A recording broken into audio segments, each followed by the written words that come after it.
नमस्कार, मैं हूं Dara Singh, senior lecturer, boys high secondary school Reasi से।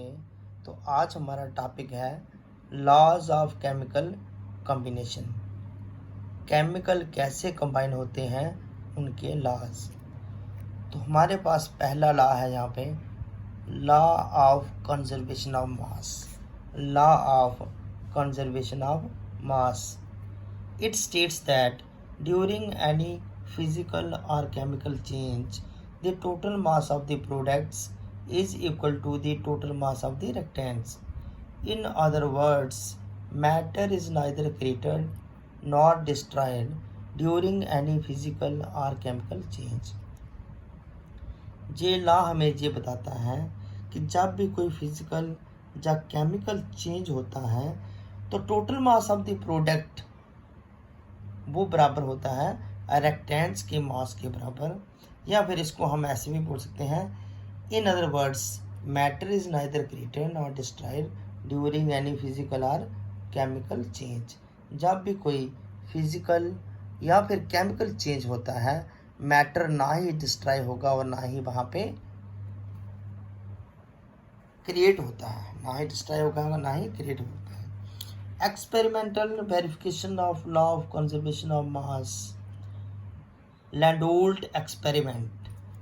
Landolt took two solutions of silver chloride and silver nitrate in two separate limbs of tube, which was sealed and weight. After shaking, the two solutions were mixed and reaction occurred and precipitate of silver nitrate were formed. इसको teaching add की मदद से हम ऐसे समझेंगे, it is a tube having to limbs, जिसके दो limbs हैं, वो ट्यूब हमारे पास। एक में यहाँ पे उसने डाल दिया, लैंडोल्ट ने, सोडियम क्लोराइड एक्वस, पानी में सोल्यूशन बनाकर सोडियम क्लोराइड यहाँ पे डाल दिया, और दूसरी साइड यहाँ पे सिल्वर नाइट्रेट, ये भी एक्वस सॉल्यूशन, वाटर में सॉल्यूशन बनाकर सिल्वर नाइट्रेट साल्ट वो इस लिम में डाल दिया। दोनों मिक्स नहीं किए उसने। ये दोनों डालने के बाद फिर इसने इनको मिक्स किया। यहाँ पे ये ट्यूब सील कर दी गई, सील ट्यूब कर दी, और इनको दोनों को मिक्स करिए। मिक्स करने के बाद रिएक्शन चलेगी। रिएक्शन के बाद यहाँ पे हमारे पास न्यू प्रोडक्ट्स आ जाएंगे, न्यू कंपाउंड्स वर फॉर्म्ड। वहाँ पे न्यू कंपाउंड्स बन के क्या क्या बना, यहाँ पे रिएक्शन भी दिखाई हुई है। Silver chloride plus silver nitrate दोनों आपस में रिएक्शन जब करते हैं तो यहाँ पे नेगेटिव आयन एक्सचेंज हो जाएंगे। सोडियम यहाँ 1 पॉजिटिव है, Cl1 नेगेटिव, सिल्वर यहाँ 1 पॉजिटिव, और NO3 ये 1 नेगेटिव। एक ग्रुप आयन है, इसको आप ऐसे याद रखना, NO3 1 नेगेटिव, नाइट्रेट आयन। अब रिएक्शन के बाद क्या हुआ, सिल्वर के साथ नाइट्रेट लगा था, नाइट्रेट जहाँ से चला जाता है, नाइट्रेट की जगह पे आ गया chloride ion, Cl1 negative ion, chloride ion, तो प्रोडक्ट बना सिल्वर क्लोराइड। सिल्वर क्लोराइड की अपनी प्रॉपर्टी है, जो पानी में सॉल्युबल नहीं होता, इसलिए नीचे एज ए वाइट प्रेसिपिटेट बन जाते हैं, जो नीचे बैठ जाएंगे। This is silver chloride. और साथ में बन गया सोडियम के साथ नाइट्रेट आयन आ गए, तो सोडियम नाइट्रेट क्योंकि सॉल्युबल ही रहेगा, वो इस यहाँ पे as a aqueous solution form में हमें मिल जाएगा। तो इस रिएक्शन में देखा क्या गया, कुल मिलाकर एक्सपेरिमेंट किया था। लेट अस कंसीडर, हम ऐसा सोचते हैं कि विद ट्यूब और दोनों जे रिएक्टेंट सोडियम क्लोराइड और सिल्वर नाइट्रेट सबका जब वेट किया तो ये है, लेट अस कंसीडर 1 kg, ये है बिफोर रिएक्शन 1 kg है। अब जब इसकी रिएक्शन होगी, रिएक्शन होने के बाद जो प्रोडक्ट आगे बन गए, उनका भी जब वेट किया तो हमारे पास ये 1 kg ही आया था। उसने देखा कि ये 1 kg ही आया, और अगर हम भी करेंगे तो 1 kg ही आएगा। तो इसका मतलब जो होता है, the matter is neither created not destroyed during a chemical reaction और एनी फिजिकल चेंज। जहाँ भी कोई फिजिकल चेंज होता है या केमिकल रिएक्शन होती है तो वहाँ पे मैटर ना ही बनता है ना ही डिस्ट्रॉय होता है, यानी कि मैटर जितना था वो कंजर्व होकर ही रहता है। ये लॉ हमें ये कहता है। तो ये रिएक्शन आपने अभी समझ ली। After the reaction the tube was again weighed, it was observe that the weight remained practically unchanged. This verified the law of conservation of mass.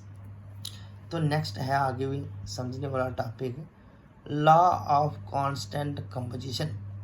तो स्टूडेंट्स से मेरी ये रिक्वेस्ट है, हर टर्म को ध्यान से पढ़ें। अगर डिक्शनरी कंसल्ट करनी है, डिक्शनरी पे भी उसका मीनिंग देखें, हेडिंग को बड़े ध्यान से समझना है और पढ़ना है। Law of constant composition, composition होती है बनावट और कांस्टेंट होता है कांस्टेंट, यानी कि किसी भी कंपाउंड की बनावट जो है, बनावट कहाँ से होती है कंपाउंड की? एलिमेंट से। तो एलिमेंट की जो कंपोजिशन है उसमें जो उसके पार्ट हैं वो बराबर ही रहते हैं।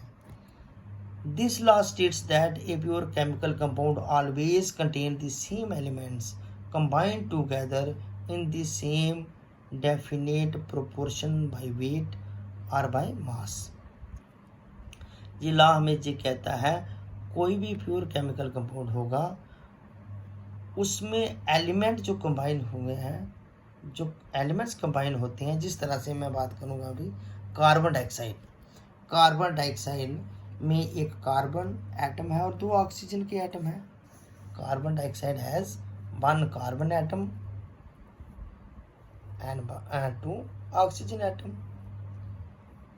2 टाइप के तो एलिमेंट है इसमें, लेकिन नंबर ऑफ एटम हम देखें तो 3 है। ऑक्सीजन के 2 एटम, कार्बन का 1। कार्बन में be obtain from any sources, carbon चाहे जहाँ से मर्जी आई हो, may be burning from the coal, coal की बर्निंग से आ जाती है, एनिमल की ब्रीथिंग से आ जाती है, जैसे हम सब जब सांस छोड़ते हैं वहाँ से कार्बन डाइऑक्साइड आ सकती है। तीसरा, अगर कैल्शियम कार्बोनेट को हीट करें तो भी वहाँ पे कार्बन डाइऑक्साइड आती है, carbon dioxide plus calcium oxide आ जाएगा। अब मेरा कहने का मतलब ये है, जहाँ से मर्जी कार्बन डाइऑक्साइड बन रही है तो इट हैज़ कांस्टेंट कंपोजिशन, उसकी अपनी ही कांस्टेंट कंपोजिशन होगी। It has been observed that each sample of carbon dioxide contains carbon and oxygen ratio of 3:8 by weight। जब इसको हम फिर समझते हैं ध्यान से, कार्बन डाइऑक्साइड, इसके लिए आपको कुछ बातें ऐसे याद रखनी है। कार्बन का atomic number 6, mass number 12, oxygen का एटॉमिक नंबर 8 और मास नंबर 16। ऐसे चलो हाइड्रोजन का भी समझ लो, हाइड्रोजन का एटॉमिक नंबर 1, मास नंबर भी 1। अब हमारा जो रिलेशन इस वक्त चल रहा है वो है सिर्फ मास नंबर से ही हम डील करेंगे। मास की बात चल रही है या वेट की बात चल रही है। तो कार्बन का मास नंबर 12, ऑक्सीजन का 16। तो फिर लिखता हूँ मैं, कार्बन डाइऑक्साइड कि हमने रेशो निकालनी है बाय मास बाय वेट। एक कार्बन का एटम, इसका मतलब 12 ग्राम, ये लो 12। 2 ऑक्सीजन के एटम, एक एटम का मास नंबर 16, तो 2 का कितना होगा 32। इसकी रेशो बन गई यहाँ पे, क्योंकि ऑक्सीजन के 2 एटम लगे हुए हैं, तो हमारे पास रेशो आ गई 12:32। आप इसको रिड्यूस करना चाहोगे तो आप डिवाइड कर सकते हो, यहाँ पे दिया होगा 3:8, 3:8, 4 से डिवाइड हो जाएगा 3:8।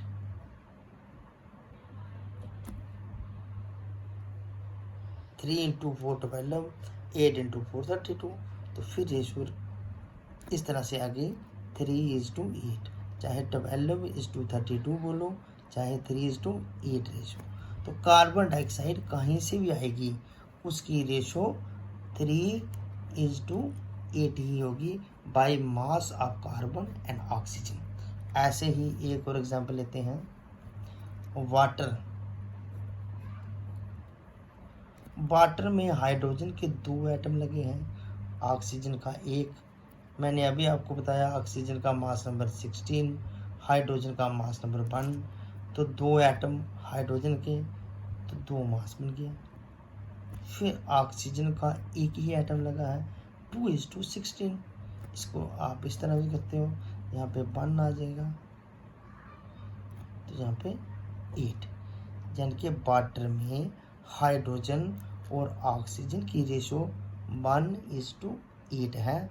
चाहे पानी कहीं से भी लाओ, तालाब से लाओ, चाहे झरने से लाओ, चाहे टैप वाटर से लाओ, लेकिन प्योर वाटर होना चाहिए। जैसे रेन वाटर है हमारा, कंटेमिनेटेड नहीं होनी चाहिए।